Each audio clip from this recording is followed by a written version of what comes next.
As the Dark Pictures Anthology Season 1 comes to an end, does the final volume end on a trick or a treat? Hi, I'm Ryan Turford from Carpool Gaming, and this is the Dark Pictures Anthology, The Devil and Me, in review.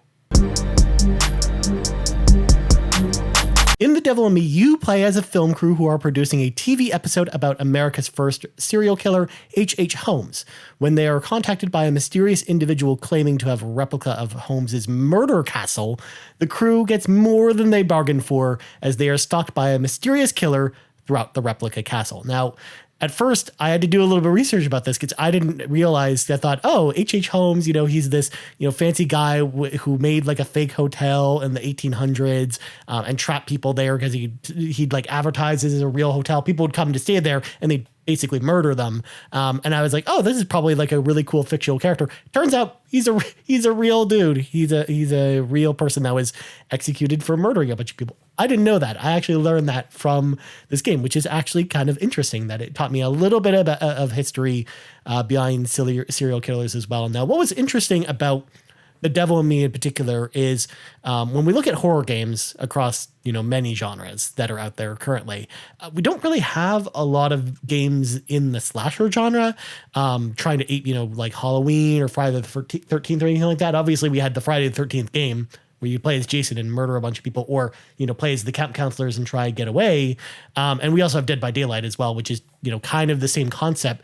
So we don't really have like a single player game that's trying to fit into the slasher genre. So I actually found like this approach from the Dark Pictures Anthology to actually be really unique and also just very different from the other Dark Pictures Anthology games out there. Because the other games, you're dealing with multiple threats, or you're dealing with, extraterrestrial stuff or, spiritual stuff. But in this game, it's just it felt very grounded. It felt very much like a Halloween, or I Know What You Did Last Summer, or a Scream or something like that. Like it was going for, that kind of style mixed in with a little bit of Saw in there with some of the traps that are set up. But all in all, I thought it felt really unique when you compared it against other horror games. And it just made me think like, man, I would love to see more horror games do this type of thing where, we see it a little bit too in games like, Alien Isolation or Outlast, where, you're dodging one very powerful threat and you're just powerless. You don't have any weapons. And I would love to see kind of more of this type of thing, but in like the slasher style, like that was presented here. Cause I actually thought, again, this felt really unique when you compared it to other games. But that being said, with a lot of that positivity out of the way, I got to just come out and say it, it's a Dark Pictures Anthology game, which of course, brings a lot of, positives and negatives to that. And one of the negatives that I've said throughout most of the series, and I'll say it here as well, the acting for just the main cast just felt kind of wooden and flat for the most part. Besides, Charlie, the director, who's like this, this like British jerk who is there kind of, ordering his dudes around and is just like needs like one more cigarette just to complete his day. Like I kind of liked him a little bit, but all the other characters, you just take him or leave him.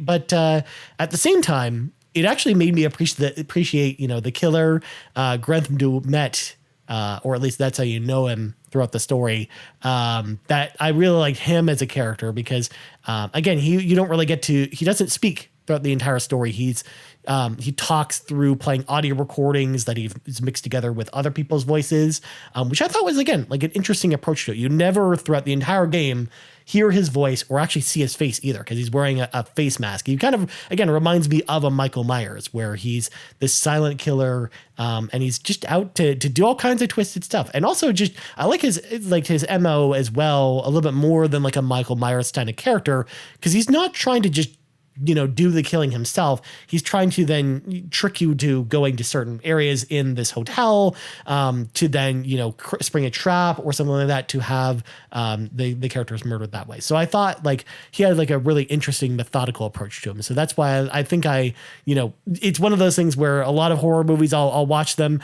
and then like halfway through the movie, if the characters aren't really likable, I usually just end up cheering for the killer. And I kind of felt myself doing that in this game as well. And also speaking of the kills, I think the kills for the most part in the Dark Pictures Anthology games have been pretty good, but I felt like The kills in this one actually were really strong. I actually really liked it. I loved how they didn't really shy away from the gore or just the craziness of some of the deaths in this one. And there's a bunch of different deaths depending on, your choices throughout the game and whatnot, or again, choosing to let anyone die at all. And of course, just like all the other Dark Pictures Anthology games, there's an ending where everyone lives and there's an ending where everyone dies. And there's, a bajillion variations of everything in between that, depending on your choices. And normally I don't come out and say this, and this isn't really a spoiler, because again, everyone knows that there's going to be an ending where everyone dies. And the ending where everyone dies at the end is really, really good. I love that ending. And I usually don't say that about these games, because usually I find the ending where everyone dies at the end kind of falls flat and just doesn't really do anything or answer any questions, or it feels almost like you just got the bad ending in a visual novel where it's like, oh, okay, just go back now and get the good ending where you get all the answers. But no, they actually did something interesting with the bad ending in this that I won't spoil, but I just really, really, really loved the bad ending in this a lot more. It actually stood out, whereas the good ending is kind of your typical Dark Pictures Anthology happy ending kind of thing. Where is it really a happy ending? Maybe, kind of. Yeah, so I loved that approach to it, where they did more with the opposite of the side of the coin, this time, which I really appreciated. And beyond that, there is an overarching storyline, of course, with the Dark Pictures Anthology as a whole, with the curator, as he's telling you the story. He's back, of course, in this one. But since it is a season finale, they also tease some stuff that's happening outside of the Devil in Me storyline as well, that's happening in the greater Dark Pictures universe. So I'm interested to see how that's going to kind of play out in season 2 that comes next year, because we already have confirmation with this game that a season 2 game is coming next year, with a sci-fi game, which looks really, really cool from the preview that we saw when you beat the Devil in Me. Because of course they always like to tee up, what the next game in the anthology is going to be as soon as you finish this one. Beyond that, the gameplay in this game is pretty much your standard Dark Pictures Anthology style. You walk around, you pick up clues, you do quick time events to try and not die. You still have the hold your breath mini game where you have to, tap along with the heart rate meter. All that stuff is all pretty standard in this, but there are some new additions to this that break the mold a little bit from the other games. For example, there's a brand new inventory system in this one where all of your characters have their own inventory of 4 items that they can hold at once. And at the same time, I never at least ran into a situation where I had to drop items, or I was holding too many items, or I couldn't pick up an item because I had too many items. There is a possibility that you could do that, because I didn't get the trophy for collecting every single inventory item throughout the game. So there are going to be some items that I missed along the way. So I was curious to know how that plays out. But also some of the items are limited use items. For example, you have a character named Erin among the film crew, and she has asthma. And she has an inhaler, and the inhaler only allows you to use it a certain number of times, and that'll come up throughout the story. So you have to gauge, when you're going to use it, or when you're going to, stop for a second and do some, breathing exercises to kind of get her through that situation, which again, just very unique. Again, I can't even think of another game where I've ever played as someone who has had asthma before. You also have a new collectible called Obel's Coins, which are these little, skull coins that you find along the way. And they allow you to unlock the dioramas of the different characters, which are just the character models that you can spin around and zoom in on, that are actually unlockable in the other games as well. But they do them this time with an in-game currency that you earn by picking up these coins in the game. And then you bring them back to the main menu, and you can unlock the models from there. Again, I liked how there was a whole bunch of another new set of collectibles you had to find this time, because of course you still got the portraits as well as the other secrets, in quotations, to find along the way, including of course those FMV cutscenes that are back from the previous Dark Pictures games. So again, there's lots of collectibles to find. If you're a collectibles person, there's going to be a lot of stuff to go through. And what was interesting, because I did do 2 playthroughs, I did one playthrough where everyone lived and one playthrough where everyone died. So if you go back for a second playthrough, even on the same save using the chapter select, if you go to a place where an Obel's coin was already collected, you can go there and then pick it up again. So I think you might actually be able to loop that a little bit if you wanted to, cheat the system. But, I didn't really care about unlocking the dioramas anyways. But I think, some people might be into it. So it's just one of those tips out there. There's also, of course, a trophy and achievement for collecting 200 coins. So you might want to do like a couple playthroughs, or if you do like multiple playthroughs of the game, you'll eventually get to that quota very easily. Now, the one thing we have to talk about that plays a little bit into the story as well, as I mentioned, is you're being chased in this hotel called the Murder Castle. And it kind of reminds me of the shifting pyramid in Alien versus Predator, or the Cube in the movie Cube, where the hotel itself will actually shift and change throughout the game. So as you're walking down a hallway, a wall might slide closed in front of you or behind you, locking you in a specific area to then kind of guide you towards where you're supposed to go next. But the reason I bring this up, because when you're walking around the hallways of a hotel, when you think about a normal hotel that you might go to, like a Holiday Inn, you're walking around the hotel hallways, and for the most part, it's just usually a barren hallway with, different room numbers. And that's kind of what they do in this. But so it almost feels like a maze, but there really isn't any difference between the walls. So you just get lost very easily a lot of times, especially in the dark, I found. I found myself constantly backtracking, going through like in a loop of, all right, which of these areas did I not go through? Especially because in the playthrough where, I had some of the characters get killed, I got to a point where I was playing as a character by themselves, and I didn't notice there was a little crack in the wall that I could slide through, that I could shimmy my way through. So I basically spent like 20 minutes running around this same set of hallways, looking at these locked doors and wondering where I'm supposed to go. But then when I did the playthrough where everyone lived, I then replayed that same scene, and then I had another character there who had shown their flashlight on that wall. So I could actually see it very easily. So I was able to know where to go at that point. So I thought it was like interesting that they did it that way, because again, it can be really confusing. I think they of course do that on purpose because they're trying to disorient you a little bit. But just there's a certain section of the game where you're really only navigating through those hallways in the hotel and not really experiencing other areas of the hotel. So it can, you can get sick of it really quickly. But then there's a diverse set of locations beyond that as well that, again, I won't spoil here.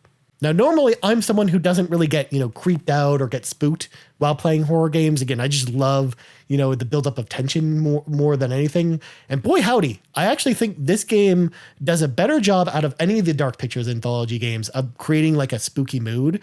Because, in House of Ashes, for example, it just feels like a vampire flick and you're killing a bunch of the monsters and stuff. And I felt like it wasn't as creepy, or I never felt like I was in as much danger as I was in this game, where, like going around any of the hallways, the killer that's stalking you could be there. And if you don't have the items, to kind of get away from him, I really felt like there was a lot more danger in there. So I felt like the moments themselves, especially, going around in the dark, were just very tense and just really well done by the team of Supermassive. I also noticed that the audio design was very strong in this game as well, because even though I think the voice acting of like the 5 main characters is poor, as I mentioned before, the killer doesn't speak himself, so you'll run into these audio recordings that'll play as you're navigating through the environments, and I think a lot of those are actually really well acted, and they also really add to the tension, especially when you're navigating through a dark room and then you start hearing like a kid crying off in the corner or some other like spooky noises and stuff like that. I thought like all that stuff was actually really well done, and this game did a really good job of building tension. So I have to give it props for that, because again, it's not very often that a horror game even gives me the chills a little bit, but I definitely felt it with this game, playing in a dark room with headphones on. So overall, what did I think about the Dark Pictures Anthology, The Devil in Me? Honestly, at first, when I first played it, when I first did my playthrough where everyone lived, I was like, okay, this is fine. I thought, it was definitely better than something like Man of Medan or Little Hope. And I didn't like it as much as something like, House of Ashes or The Quarry from earlier this year. But after, doing the playthrough where everyone dies and then thinking about it more after playing those playthroughs and having like a night to think about and put my thoughts together, I actually really dug this a lot. I think, it has moments where it's poor, like especially where, again, you're going through some of the hallways that just look very samey, or again, some of the character moments as well, like the long drawn dialogue sequences. Cause again, I really feel like the main characters aren't really that likable or interesting. So I just didn't really, jive with a lot of them. So as a result, those scenes just kind of fall flat for me. But it was really the later sections of the game, as well as just any of the sections where the killer's involved or when the traps are sprung, like all that stuff is like really well done. So I actually like this game a lot. I think it's pretty good. It's definitely up there. I just still don't think I like it as much as House of Ashes, because I do, love, that vampire story. And I really like the characters a lot in that game as well. And I thought their dichotomy was a little more interesting than the characters here. So I think overall it's a better game. But I liked it definitely more than I thought I was going to going into it. So yeah, is it worth the pickup? I think so, especially when it goes on sale. Like it's not even a full price game now. But if you're able to get it in the future for like $20 or $30, or if it goes on PlayStation Plus, like we've seen the Dark Pictures Anthology games do before, or Game Pass, then maybe that's the time to play it. But I think they're on the right track. More than anything, I think that, with these last two games and then the Corey, yes, they're not, I think all the way back to, Until Dawn kind of levels, back on the PlayStation 4. But I do think we're getting back to the older, Supermassive with some new ideas. And again, I think that they have some interesting ideas for games. And again, I feel like they're very unique games. So I do like the Dark Pictures Anthology games, even Little Hope, which I still think is probably the worst one. I still like all four of them, and I'm excited to see what they do for season 2 and where this kind of overarching storyline is going, because we do know that the original agreement was for 8 games in total. So I imagine we get 4 more games in season 2, and then we see where we go from there. But so far so good. I think I like the track that they're going on with this game. Well, anyways, that's going to do it for my review of the Dark Pictures Anthology, The Devil in Me. What do you think about this game, or what do you think about the Dark Pictures Anthology as a whole? Let me know in the comments below. Also, please like the video, subscribe to our channel if you haven't subscribed already, and remember, ring that notification bell as well. As for me, you can find me on Twitter at Ryan Turford. You can find us on Twitter at Carpool Gaming, on youtube.com/Carpool Gaming if you're listening on audio feeds, and on podcast services around the globe. I'm Ryan Turford. This has been the Dark Pictures Anthology, The Devil in Me review, and we're out.